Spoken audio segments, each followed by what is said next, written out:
friends. Kindly turn to your neighbor and tell each other, Happy Fiesta! Maligayang kapistahan po sa ating lahat. No? It may seem that we are being interrupted in a seeming somber disposition of the Lenten celebration.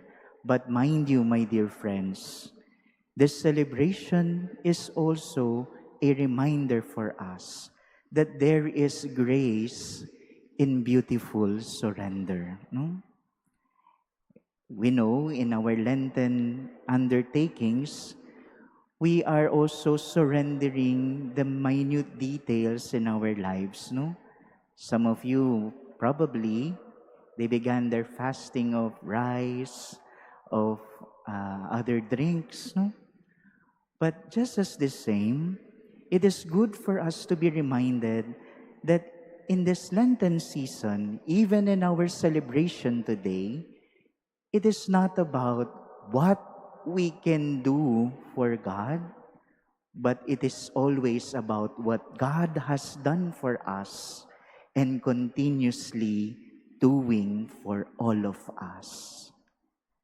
And today, as we ponder upon the annunciation of Angel Gabriel to Mary about the birth of our Lord, we must also see a beautiful story of a reminder for us, no? Some of you may say, alam ko na yan.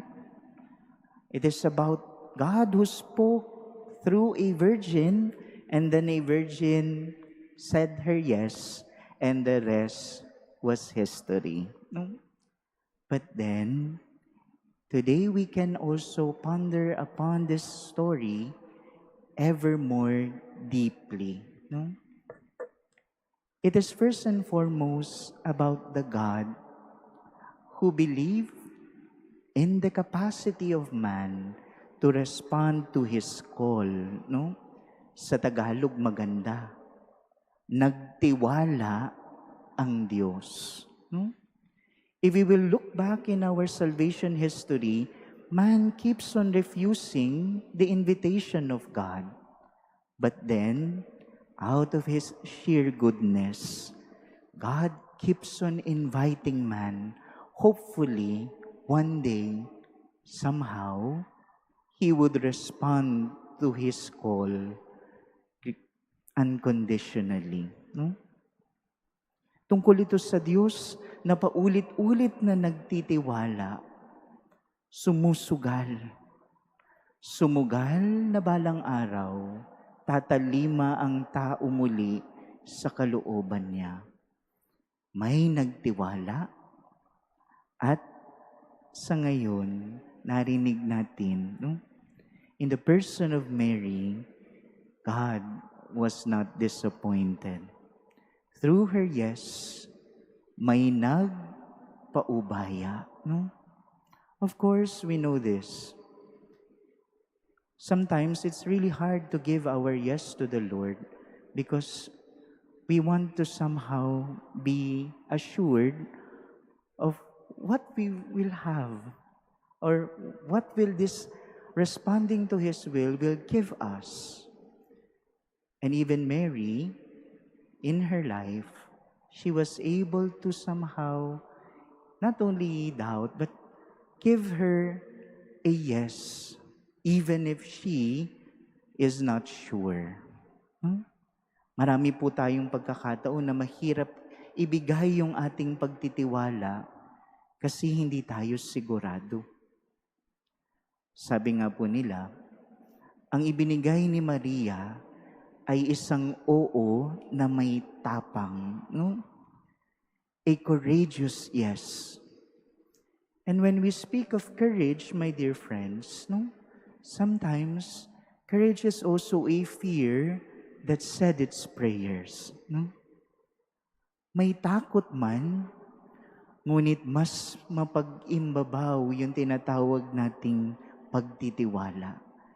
Kaya ang tapang na kanyang kinamtan, nagmula sa katotohanan ng kapanatagan ng ugnayan niya sa Diyos. No? And I hope we keep on ponder that word, the greeting of that angel Gabriel to Mary. Hail, full of grace. No? Saan ba nagmumula yung kapunuan ng grasya ni Maria? Hindi dahil magaling siya. It is not because she's beautiful, she's the most wonderful woman in this planet. But it is because even before she conceives her son, she already bore him in her heart. No? Hindi natin mapaghihiwalay si Jesus at si Maria. At yung kapunuan ng grasya niya ay sa katotohanan dahil lagi siyang nakakabit kay Jesus. At ito rin po ang paanyaya sa atin. We must also remind ourselves, we are being entrusted every day by God. No? The task of bringing Jesus into our world. In our conversations, in our daily dealings with one another, we are not only asked to be an announcer of Jesus, but God wants us to bear also Jesus into this world in the manner how we live our lives. At ito rin po ang paanyaya, no? Walang nanalig sa Diyos ang kanyang pinabayaan. In our story of the Annunciation, we are once again assured, dahil may nagtiwala, may nagpaubaya, ito'y nagbagay daan sa pinakamagandang himala ng buhay natin. No other than Jesus. And so, my dear friends, as we continue on in this celebration, God is also entrusting us this task to bring Jesus in this world. But are we willing to enter in this beautiful surrender?